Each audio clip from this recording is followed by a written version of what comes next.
So again, I think the time component of this is so important because we know that early intervention and appropriate intervention in sepsis changes outcomes as it does in other time sensitive conditions.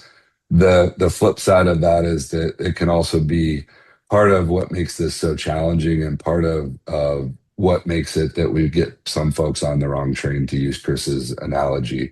And so again, the other part of this, as I mentioned at the beginning, is that, and Chris mentioned that what happens in the ED, that momentum that is created in those first 30 minutes to an hour, frequently continue on, because frequently that's the correct diagnosis and that's the right way to go.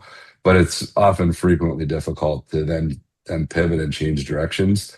So that really has an impact. I think there's a lot of also, the overwhelming majority of patients with sepsis, their entry point into the whole healthcare system is via the emergency department.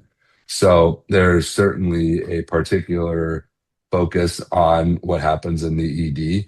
There's a particular focus on how workflows, for example, can be generated to make sure that we capture those patients and treat them early and identify them early. There have been, as we know, attempts to integrate risk scoring into EHRs, electronic health records, which have not been very successful. There's been ways to try to flag patients with, abnormal vital signs at triage, which again, to use a very specific example, you could have a 18-year-old with strep throat who has all of the SIRS criteria and has an infection and probably does not have sepsis, but they have SIRS and an infection. And so that gives you a sense of again, these early warning systems, although they can be helpful, we just need to be cautious about how we rely on them so fully.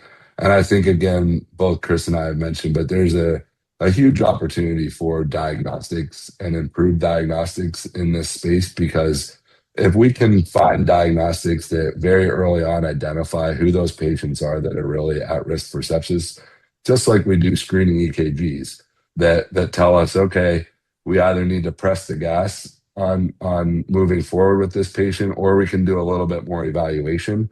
The difference is that when we're evaluating a patient for acute coronary syndrome, those patients that need to go to the cath lab, we get them to the cath lab very rapidly.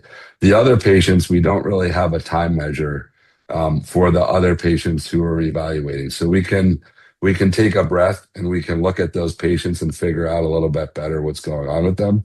When you put these time measures in for something like sepsis, that you're penalized if you don't meet these time standards, there's really no opportunity to take a breath and figure out, is something else going on?